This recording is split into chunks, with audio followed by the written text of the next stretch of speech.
What's up, y'all? Alvin here, and I'm back with another one of my super easy to tie, down and dirty, fish catching guide flies. This one's all about the redfish.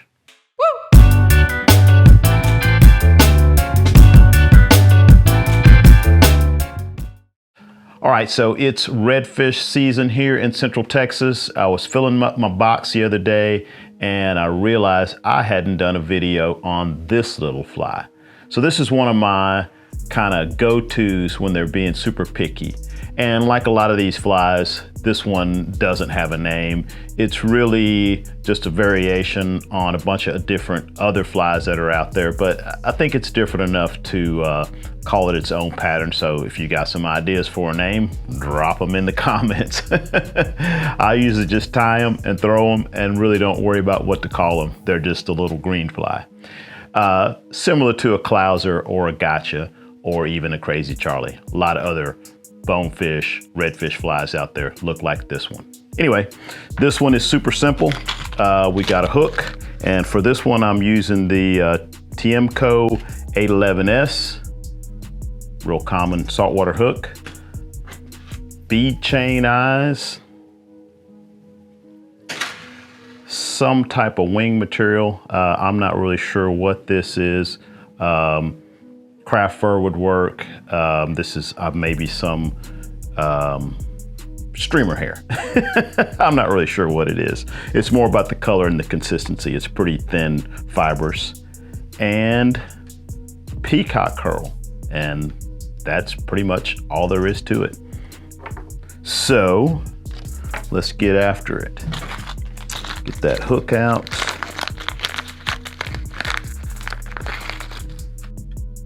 Get it in the vise. Crank it down nice and tight. I'm gonna cut me a couple of bead chain eyes off with my trusty nail clippers, toenail clippers. A little bit beefier than regular nail clippers. All right, we're gonna attach the thread. Not sure how far back that is. I'll just eyeball it. I wanna say it's like 20 wraps. Always like to attach my bead chain eyes this way. Do several wraps like so, then tweak it over. Do several wraps on this side and then do my figure eights. All right, so the next thing is I'm just gonna bring my thread all the way back, even with the point of the hook. Then I'm gonna grab my Peacock Curl. And I usually use, maybe 4 strands, 4 or 5. They're all about a consistent thickness, so should be the same. Just depends on the size of the hook. If you need to get a little bit more coverage, you may need to use more strands of Peacock, but I'm gonna go with 5. Not too concerned about whether they're even or not. I'll trim them off, attach them here.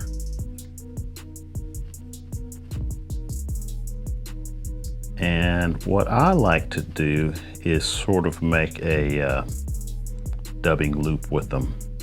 So I'll bring the thread back and I'll just kind of twist the Peacock Curl around the thread. So I feel like that gives them a little bit more strength. And also it makes it a little bit easier to wrap it forward because they all stay together. And then we just wrap it up to the eyes.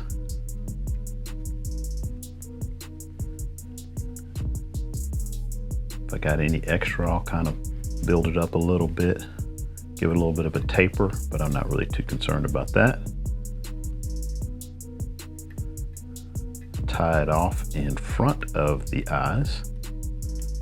And I'm not too worried about all these little guys going off in separate directions, as long as you make sure you got them all tied down, because we're just going to clip that off in a second here.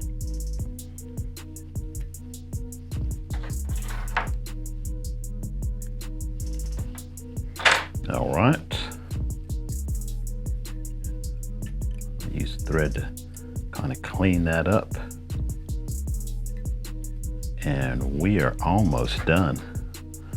Grab a little bit of this hair, clump, maybe about like so, a little thicker.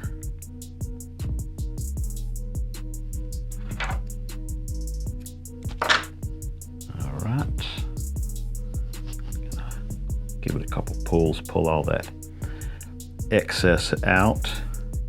And I want it to be a little bit longer than the hook itself.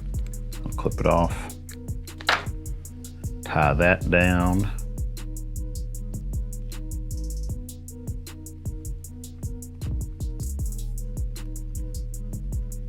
Build up a little bit of a head, and that is it. Go ahead and give it a quick whip finish.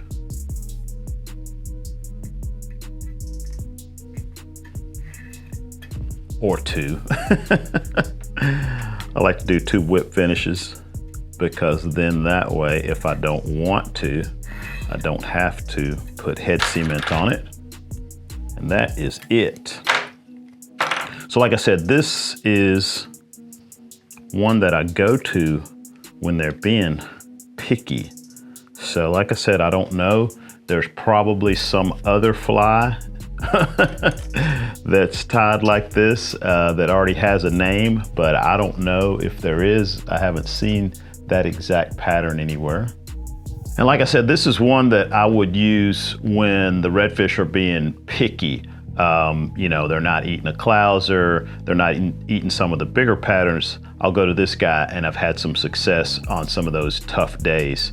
I'm sure it would work for bonefish. I'm sure it would work for carp and probably several other species. If this is a known pattern, please throw that in the comments. Like I said, I hadn't seen anything exactly like it. If it's not a known pattern, if nobody can figure out what it is, feel free to give it a name. Anyway, I want to thank y'all for watching the video. It really helps if you give it a thumbs up. If you haven't, please subscribe to the channel. Hopefully, I'll see you in the next video, and in the meantime, good luck on the water.